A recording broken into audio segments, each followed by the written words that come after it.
Laurel Djoukeng, thank you so much for joining us for the Happy Smart City podcast. Like I'd mentioned to you offline, what you're doing at Sparc is something that I personally wanted to do a while back, but it just never really materialized at the scale and at the quality that I wanted to do it. And so when I saw your work, I really had to reach out and just figure out what it is that you do and how you do it. But very important work. So thank you so much for joining us here.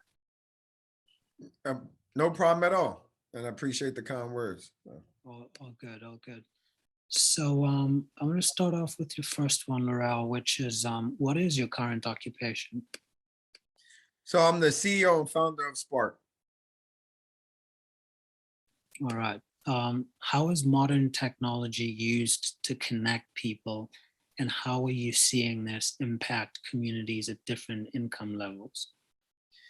Yeah, I mean, the way we're utilizing modern technology to connect people is that with Sparc, aside from, very similar to LinkedIn, where you can see people's information as far as like location, occupation, their network. So, real user profiles.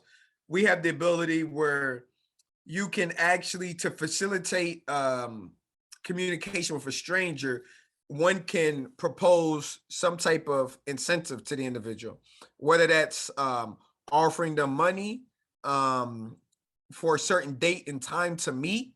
And then the other side with our technology can quickly like increase the offering price or decrease it or change the date and time swiftly, right? So it gives the people the ability to barter with one another and come to a mutual, something that's mutually beneficial in order to meet with a stranger.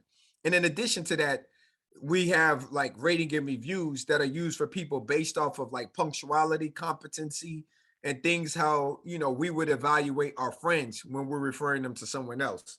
So I guess modern technology, whether it's rating and reviews, systems for the marketplace to negotiate with other strangers and having trust and safety, those are the things that, that we utilize as Sparc to facilitate connectivity to its highest level. What was the latter question? I apologize. Yeah. So how are you seeing this impact different communities? So, I mean, for example, because Sparc allows people who perhaps even in some cases would never be able to meet. Yep. What's the impact there? Yeah, the impact is that you decrease a lot of barriers of connecting to people that may be in different social classes or just from a location element. So just for example, with Sparc, we have a lot of tutors and college consultants from, a lot of the top universities, whether that's Harvard University, Stanford, Duke University, Yale, Columbia, University of Chicago, Berkeley, Vanderbilt, Carnegie Mellon, and the list goes on. A lot of high school students that may not be from those areas where those schools are located, or that would usually may not have the funds to engage with these tutors and college consultants that are currently enrolled in the schools, can do that on Sparc, and they can reach out to them and present an offer that's suitable, that's comfortable for like the high school students that may come from more disenfranchised areas or may not be in close proximity to those tutors, and they've been able to engage with them. So that's just one scenario among many others. Yeah, I mean, I really like how this is so different, and I personally haven't thought about the payment solution as well. I think that's a major innovation as far as I'm concerned. Now, like we both agree that this the scalability of the solution is so valuable to mix and match people across society. But at the end of the day, even though the technology does exist, there's still some cost barriers because it's on the internet, and Yep. there might be some gadgets or devices required to efficiently harness the value of what you're offering. So I'm just curious, in your analyses as you've been reviewing your use cases, and getting maybe the dashboard analytics in the back end and seeing what the user the user data is saying. Are there any significant economic factors that you think need to be addressed at government level in order to allow the whole country to access a technology like yours? No, not at the moment. From what we're providing, mainly because when we use servers like AWS and others, the cost for maintenance and hosting has gone down tremendously to the point where they provide a lot of features that gives us the for free or for such a low cost that gives us the ability to provide a lot of these features and capabilities to the users on our platform for free. But as we scale up tremendously, of course, we would, I guess, offset some of that cost by seeking payment for some of our customers. But if the government, like you said, like kind of subsidize certain elements, then platforms can be, it would be it would be able to accommodate pretty much anybody. So I guess I get what you're saying from where the government can help out, but I guess just looking at our platform and other platforms that may be similar, LinkedIn, Facebook, and things of that nature, you just kind of have to come up with business models where you can charge a certain customer base that is not disenfranchised and that's used to spending or that's comfortable, but also provide them with the value.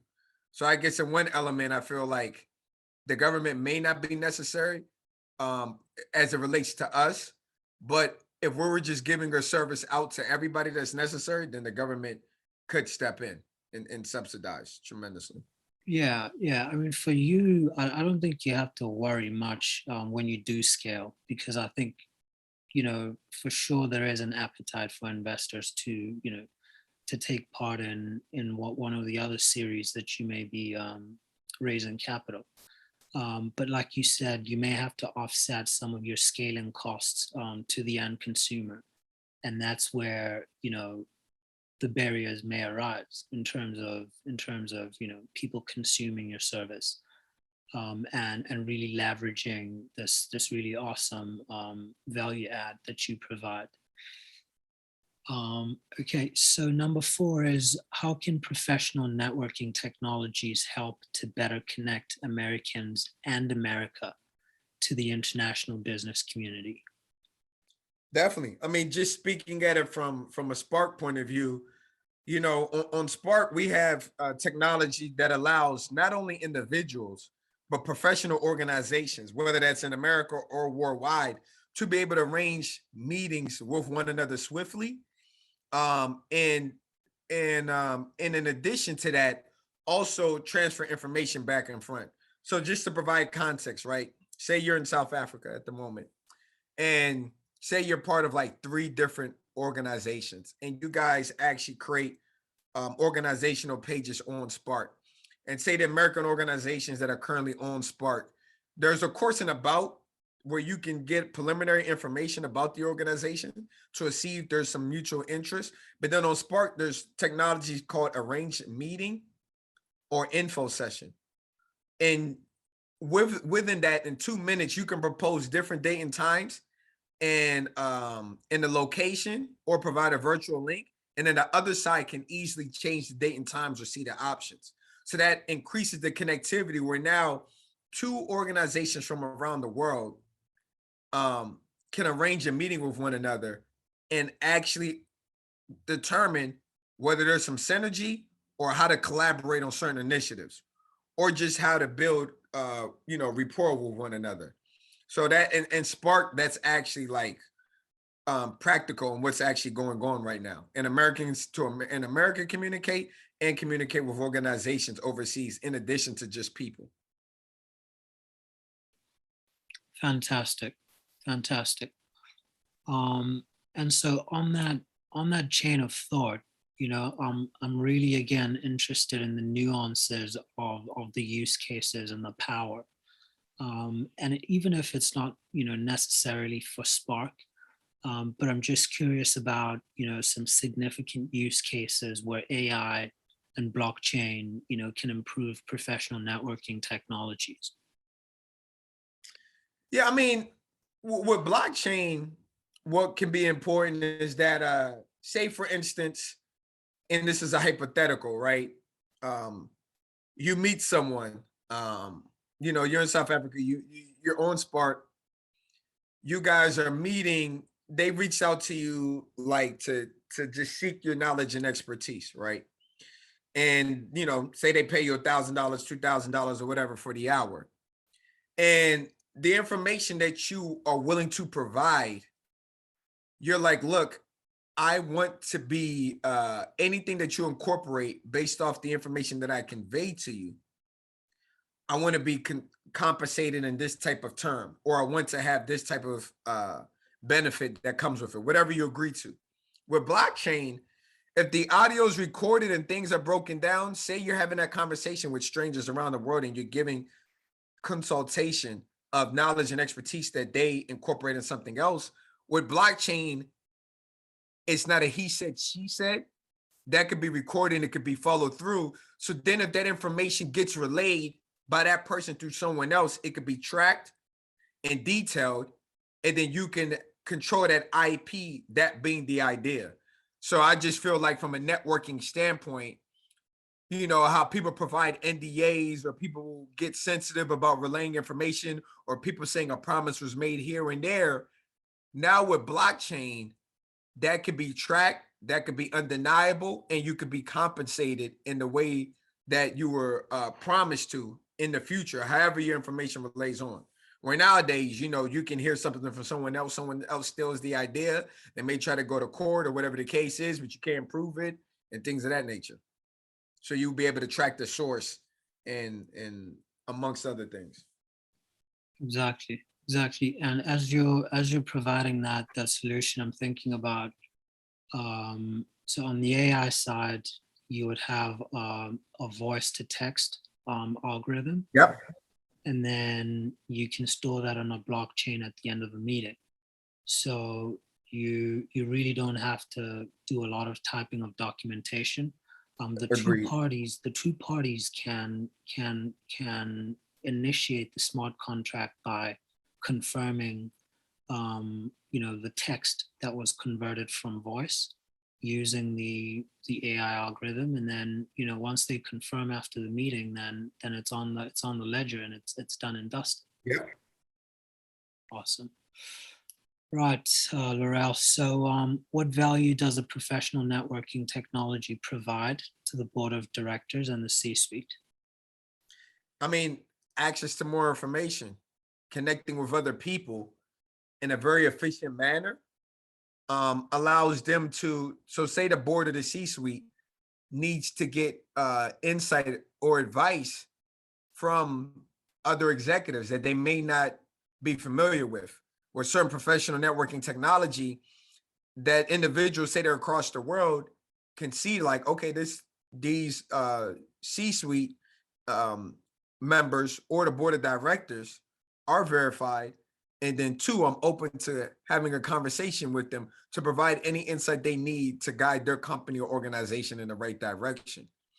So access to people from around the world, but then being able to not just access, but being able to arrange a meeting in real time and come to that conclusion without sharing personal information. That information being, their phone number or email, if they deem that to be sensitive to someone that they don't know. So so with that, people will be able to make better decisions and be more insightful from the C-suite level to the board of directors. Excellent. Now, on this next one is something that I'm, particularly passionate about, and a big part of why, I'm doing this, this series of interviews, is at the municipal level. I watch a lot of, town hall meetings and city council live casts on YouTube. Some cities in the U.S. and in Canada, and I guess some places around the world, they stream live when they have some meetings, right? Yeah. Now, I look at the multi-generational labor force at a municipality. You have people in their 70s, and then you have people in their early 20s. And they don't, you know, the older people obviously don't adopt new technologies as easily. Correct. But at the same time, they're still very important to the municipality because they have experience, and they have protocol. You know, if there's people coming from outside the country, then the older, you know, employees can host them and build those relationships, those foreign affairs relationships, and so everyone is necessary. But at the same time, it takes a lot longer to get things done because there's so many generations, Yep. and we cannot leverage the power of modern technology efficiently because of that chasm that exists between the ages. Now, I'm looking at Sparc and the infrastructure that you've got.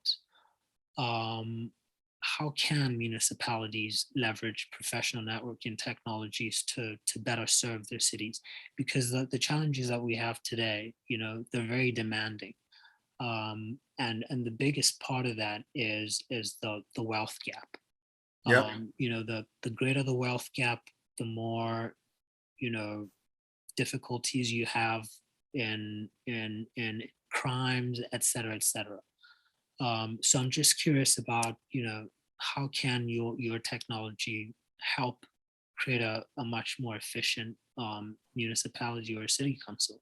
Correct. So with the municipality and city leaders, the most important thing on many occasions, you know, they try to communicate via Twitter, right? Which what is 140 characters if extended, and people have to use that.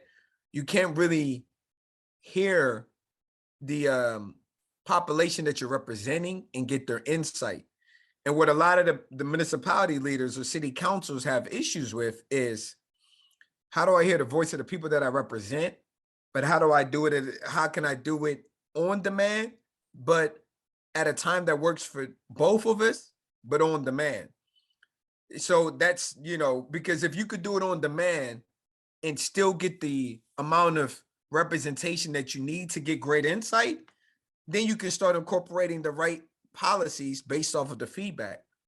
And with networking technologies like Spark, it provides the ability to actually, where municipality leaders can create meetings on demand, and certain parties can get notifications or can swiftly find common times on demand that can source a large audience, that audience that they're seeking, and get the feedback that they're seeking, one, not only from the live meeting, but the information that they will be able to input and leave behind digitally. So I feel like when you incorporate both, when you're able to facilitate large meetings amongst the representation on one end, which I would call the guests, and then the host being the municipality leaders, um, in real time, but then two, provide the ability during the meeting to aggregate the information, but then after the meeting to still provide information to that said municipality leader. Then now they have the feedback um quite often to really add value to the people that they represent in municipality. So the networking technology would be to facilitate meetings much swifter to the right demo, and for that right demo to be able to, within that meeting, and then Spark, we call that an engagement, provide the information that the municipality needs in order to make the right policy, but then also leave information moving forward that that leader can incorporate to make wiser decisions for the people that they represent in the city or any municipality. All right, all right, right. That is, I mean, I agree with that 100%. Now, you know, for the people who are listening, demo is demographic. Um, and my main takeaway from this, and you can correct me if I'm wrong, Laurel, is Yep. the different groups that you can set up in Spark, right? Yes. Yes, yes. So you know, the whole Twitter solution for me also is it's substandard, Mm-hmm. because at the end of the day, I mean, there's so many topics in the city, Yes. and there's different people working different shifts. There's people of different, level of education, like you said, with the demographics and so forth. And so you cannot have one person, writing the content on Twitter. Yes. Um, And Twitter provides a low level of connectivity and insight. As you know, if me and you were texting back and forth, it would take us an hour worth of text for what we could do in 2 minutes worth of conversation, right? And the municipality or city leader needs the right information in order to make the best policies. Now, they're willing to have meetings, but the arduous part of arranging a meeting and yielding the amount of people that you want for your time being spent on a meeting is the hassle. Well, on Spark, the ability to arrange a meeting swiftly and source the amount of people that you think makes sense for you to have the meeting gets resolved very efficiently. So then now you're comfortable of doing it more often. And then now you're getting the insight because you have a real engagement, not like, oh, this is a Twitter town hall, you know? Yeah, and I'm gonna venture to say that it's at the mayor's best interest, because at the end of the day, again, think about it like this: if one person's um, writing out all of the content on Twitter, then that person cannot empathize with everyone in the community, right? Whether it be due Correct. to age, gender, et cetera, et cetera.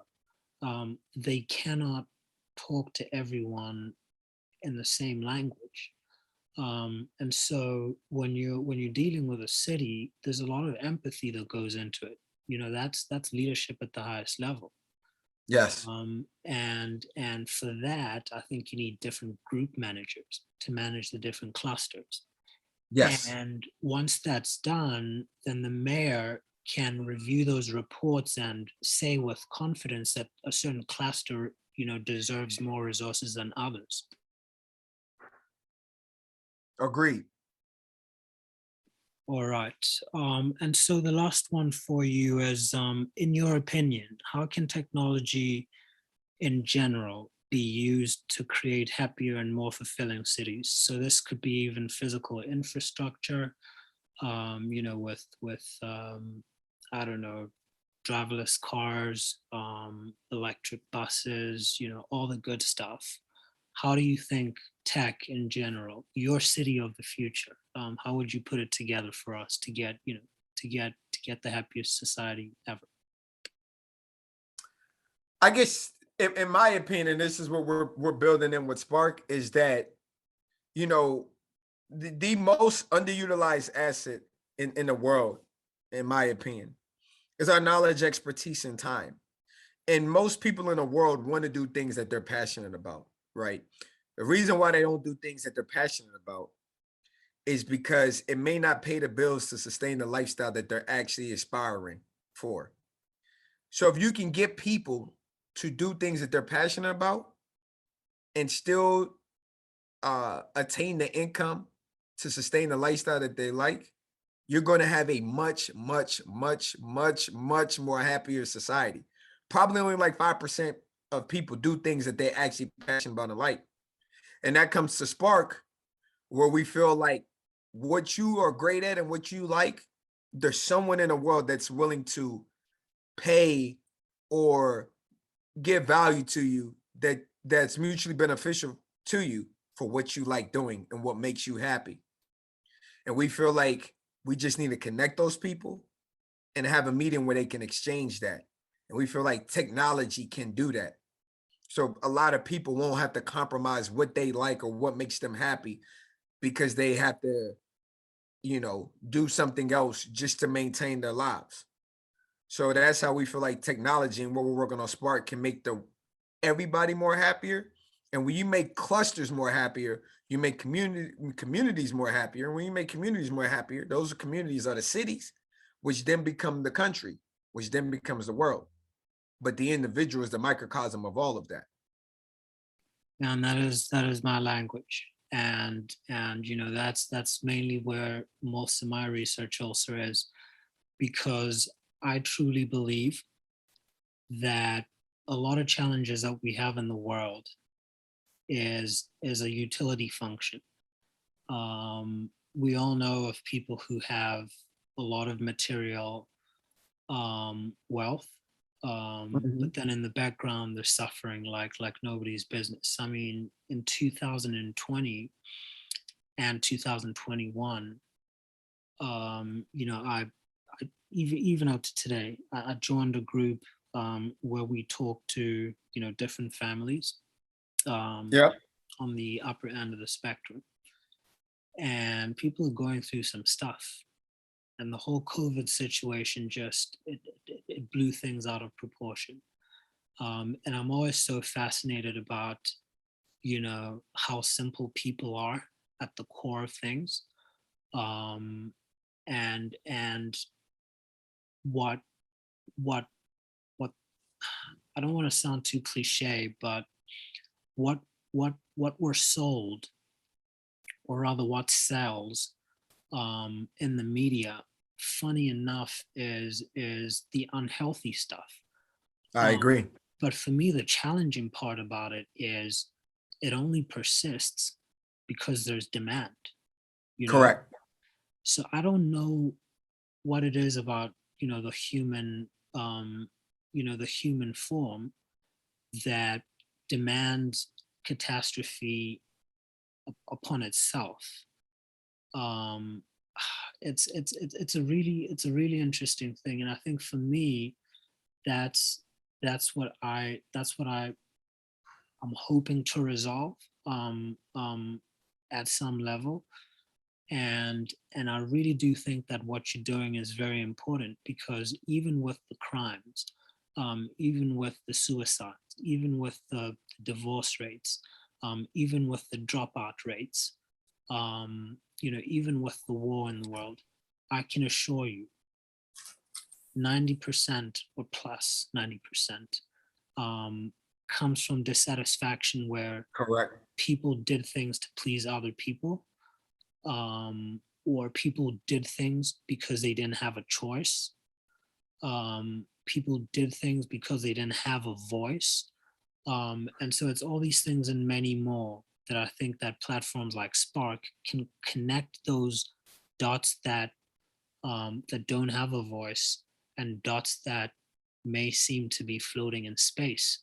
But I assure you, there's someone on the other end of the planet that's just sitting, either looking to consume or supply something that they think there's not a lot of demand for, but there could be enough demand to satisfy those people who are interested in that activity. So I think this really is the final frontier, and this is the kind of work that I like to bring to the attention of leaders. So, hopefully things, how do they say, they blow up for Sparc, but I'll definitely be very interested to see how things shape up. Yeah. Definitely. No, I appreciate that. Oh, good, Laurel. So thanks so much. It's been an absolute pleasure speaking with you, and we'll catch up soon. Take care. You too. Cheers.